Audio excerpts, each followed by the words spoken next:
नमस्कार। हिमालय के आंचल में बसा हिमाचल प्रदेश विकास का पर्याय, अन्य पहाड़ी राज्यों के लिए प्रेरणा का स्रोत। आपके अपने प्यारे हिमाचल प्रदेश की विविध कल्याणकारी योजनाओं पर आधारित खास कार्यक्रम हिमाचल डायरी लेकर हाजिर हूं मैं लक्ष्मी। तो चलिए कार्यक्रम हिमाचल डायरी की शुरुआत करते हैं अपने पहले सेगमेंट विकास गाथा से, जिसमें आपको दिखाते हैं आईजीएमसी शिमला में नवनिर्मित तृतीयक कैंसर अस्पताल भवन के शुभारंभ समारोह पर एक रिपोर्ट। गत दिनों शिमला में मुख्यमंत्री ठाकुर सुखविंदर सिंह सुक्खू ने इंदिरा गांधी चिकित्सा महाविद्यालय में नवनिर्मित 5 मंजिला तृतीयक कैंसर अस्पताल भवन का शुभारंभ किया। 13 करोड़ 50 लाख रुपए की लागत से निर्मित इस भवन का उद्देश्य उपचार क्षमताओं को स्तरोन्नत कर कैंसर रोगियों को लाभान्वित करना है, ताकि उन्हें कैंसर के उत्कृष्ट उपचार की सुविधा राज्य में ही सुनिश्चित हो सके। इस भवन के निर्मित होने से अस्पताल में कैंसर रोगियों के लिए बिस्तरों की क्षमता 20 से बढ़ाकर 65 की गई है, जिससे कैंसर रोगियों को बेहतर चिकित्सा देखभाल मिलेगी। मुख्यमंत्री ने कहा कि प्रदेश सरकार कैंसर पीड़ितों को नवीनतम चिकित्सा तकनीक युक्त विश्व स्तरीय उपचार सुविधा उपलब्ध करवाने के लिए प्रतिबद्ध है। उन्होंने कहा, पैट स्कैन सैंक्शन किया और उसके लिए 20 करोड़ रुपया जो पैट स्कैन है जिससे कैंसर का पता चलेगा, उसके लिए 20 करोड़ रुपए आज मैंने स्वीकृत किए हैं और जल्दी ही 2 महीने के अंदर इस कैंसर संस्थान में जो आईजीएमसी में है पैट स्कैन लग जाएगा। निश्चित तौर पर हम एक स्टेट ऑफ एक्सीलेंस जो कैंसर इंस्टीट्यूट हमीरपुर में बना रहे हैं। पहली बार राज्य स्तरीय स्टेट कमेटी का गठन किया गया है, जिसमें नामी कैंसर डॉक्टर्स की नॉमिनेशंस की गई है और उनके साथ बैठक करके आगे कैसे इस बीमारी से निपटा जाए और किस प्रकार आधुनिक तकनीक का प्रयोग किया जाए, उस दृष्टि से भी हमारी सरकार कार्य कर रही है। हाल ही में मुख्यमंत्री ने नशे की समस्या से निपटने के लिए संकल्प पहल का शुभारंभ किया। आइए देखते हैं सेगमेंट विकास गाथा में। शिमला में गत दिनों मुख्यमंत्री ठाकुर सुखविंदर सिंह सुक्खू ने दिव्य ज्योति जागृति संस्थान द्वारा आयोजित भजन संध्या भज गोविंदम में भाग लिया। कार्यक्रम के दौरान मुख्यमंत्री ने नशे की समस्या पर अंकुश लगाने के उद्देश्य से नशा निवारण पहल का शुभारंभ किया। इस अवसर पर मुख्यमंत्री ने कहा कि प्रदेश सरकार नशे की तस्करी पर अंकुश लगाने और नशे के आदी लोगों के पुनर्वास के लिए संकल्पबद्ध है। मुख्यमंत्री ने कहा, दिव्य ज्योति जागृति संस्थान जहाँ समाज के कल्याण में बढ़ चढ़कर भाग ले रहा है। हम चाहते हैं कि जो युवा पीढ़ी है जो नशे में आजकल सम्मिलित पाई जा रही है, उससे कैसे उनको दूर किया जा सके। इस दृष्टि से जो नशा करने वाले युवा है उनको भी वापस कैसे समाज की विचारधारा में लाया जाए, उस दृष्टि से हमारी सरकार ने सोलन के पास कोटला बेड़ एक जगह है 150 बीघा, उनकी रिहेबिलिटेशन सेंटर का जल्दी ही हम उसका शिलान्यास करने जा रहे हैं, ताकि बच्चों को जो इस नशे की लत में फंस चुके हैं उनको वापस अपने परिवार के साथ लाया जाए। हमारी सरकार बड़े स्तर पर संस्थान खोलने जा रही है।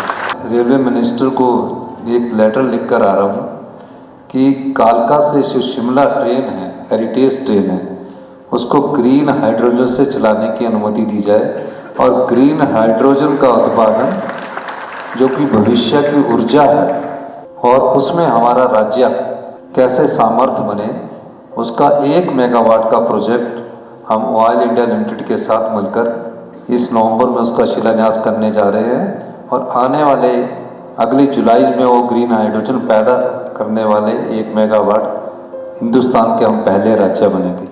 शिमला में गत दिनों अंतर्राष्ट्रीय कुल्लू दशहरा मेले की तैयारियों को लेकर उच्च स्तरीय बैठक आयोजित की गई। आइए देखते हैं सेगमेंट प्रतिबिंब में एक रिपोर्ट। शिमला में गत दिनों मुख्यमंत्री ठाकुर सुखविंदर सिंह सुक्खू ने अंतर्राष्ट्रीय कुल्लू दशहरा मेले की तैयारियों की समीक्षा के लिए आयोजित उच्च स्तरीय बैठक की अध्यक्षता की। उन्होंने अधिकारियों को 13 से 19 अक्टूबर तक आयोजित होने वाले इस आयोजन के लिए सभी आवश्यक प्रबंध सुनिश्चित करने के निर्देश दिए। मुख्यमंत्री ने सभी तैयारियां निर्धारित समय सीमा के भीतर पूरी करने की आवश्यकता पर बल दिया और कुल्लू प्रशासन को दशहरा मेले में भाग लेने वाले देवी देवताओं के लिए उचित प्रबंध सुनिश्चित करने को कहा। उन्होंने कहा कि इस वर्ष भी अंतर्राष्ट्रीय सांस्कृतिक दल कुल्लू दशहरे का मुख्य आकर्षण होंगे और आयोजन में लगभग 20 अंतर्राष्ट्रीय सांस्कृतिक दलों के भाग लेने की उम्मीद है। मुख्यमंत्री ने कहा कि अंतर्राष्ट्रीय कुल्लू दशहरा उत्सव में कई विदेशी राजदूतों के शामिल होने की भी उम्मीद है, जिससे इस आयोजन की विश्व पटल पर छवि उभरेगी। अंतर्राष्ट्रीय कुल्लू दशहरा को और अधिक आकर्षक बनाने के लिए कबड्डी, वॉलीबॉल और अन्य खेल प्रतियोगिताएं भी आयोजित की जाएंगी। गत दिनों 73वें वन्यजीव सप्ताह का समापन समारोह आयोजित किया गया। आइए देखते हैं सेगमेंट प्रतिबिंब में। पिछले दिनों मुख्यमंत्री ठाकुर सुखविंदर सिंह सुक्खू ने 73वें वन जीव सप्ताह के समापन समारोह की अध्यक्षता की। इस अवसर पर उन्होंने मोनाल पक्षी को गोद लेने की घोषणा की। उन्होंने राज्य के लोगों से प्रदेश के पार्कों और चिड़ियाघरों में रखी विभिन्न प्रजातियों के वन्य जीवों को गोद लेने का आह्वान किया। मुख्यमंत्री ने तीतर प्रजातियों के संरक्षण पर व्यापक अध्ययन करने के लिए एक विशेषज्ञ समिति बनाने की भी घोषणा की। उन्होंने कहा, मैं इस अवसर पर मोनाल को गोद लेने की घोषणा भी करता हूँ। हिमाचल तो वैसे देवभूमि, प्राकृतिक सौंदर्य भगवान ने हमें भरपूर दिया। स्नोबॉर्ड एरिया हमारा मोर देन स्विट्जरलैंड से ज्यादा हमारे पास स्नोबॉर्ड एरिया है। हमें इसको संरक्षण में रखना है और संरक्षण का सबसे बड़ा अगर कोई कार्य कर सकते हैं तो समाज के हम लोग कर सकते हैं। पर्यावरण को बचाना हमारा दायित्व बनता है। इस अवसर पर मुख्यमंत्री ने दुर्गेश अरण्य जियोलॉजिकल पार्क और स्पीति वाइल्ड लाइफ डिवीजन के लिए 2 नई वेबसाइट का शुभारंभ किया। मुख्यमंत्री ने जिला शिमला के तहसील ठियोग के लायक राम और शवानू राम को वन्यजीव संरक्षण के प्रति किए गए प्रयासों के लिए सम्मानित किया। शिमला में गत दिनों गुल्लक टीम के सदस्यों ने मुख्यमंत्री से मुलाकात की। आइए देखते हैं सेगमेंट प्रतिबिंब में। हाल ही में शिमला में मध्य प्रदेश की गुल्लक टीम के सदस्यों ने मुख्यमंत्री ठाकुर सुखविंदर सिंह सुक्खू से उनके आधिकारिक आवास पर भेंट की। इस अवसर पर टीम ने उन्हें मुख्यमंत्री सुखाश्रय कोष के लिए एक प्रतीकात्मक गुल्लक भेंट की। मुख्यमंत्री ने गुल्लक टीम के इस उदार अंशदान के लिए आभार व्यक्त करते हुए कहा कि ये धनराशि प्रदेश सरकार द्वारा चिल्ड्रन ऑफ द स्टेट के रूप में गोद लिए गए अनाथ बच्चों की सहायता के लिए समर्पित की जाएगी। इस अवसर पर मुख्यमंत्री ने टीम के सदस्यों के साथ संवाद भी किया। शिमला में आयोजित होने वाले सद्भावना T20 क्रिकेट मैच के लिए मुख्यमंत्री को आमंत्रित किया गया। आइए देखते हैं सेगमेंट खेल खिलाड़ी में कुछ अंश। गत दिनों him sports and cultural association Shimla के अध्यक्ष नरेश चौहान ने मुख्यमंत्री ठाकुर सुखविंदर सिंह सुक्खू से भेंट कर उन्हें 16 एवं 17 नवंबर 2024 को शिमला में आयोजित होने वाले सद्भावना T20 क्रिकेट कप टूर्नामेंट के लिए आमंत्रित किया। यह कार्यक्रम हिमाचल प्रदेश एड्स नियंत्रण सोसाइटी के सहयोग से नशा छोड़ो खेल खेलो विषय के अंतर्गत नशे के दुष्प्रभावों के प्रति जागरूकता लाने के उद्देश्य से आयोजित किया जा रहा है। अब वक्त हो गया है हमारे अंतिम सेगमेंट हिमाचल धरोहर का, जिसमें आपको दिखाते हैं अंतर्राष्ट्रीय कुल्लू दशहरा पर एक रिपोर्ट। हिमाचल प्रदेश की प्राचीन संस्कृति, कला एवं रीति रिवाज विश्व भर में बेजोड़ हैं, जिन्होंने प्रदेश को एक अलग पहचान दी है और राज्य को एक सूत्र में बांधा है।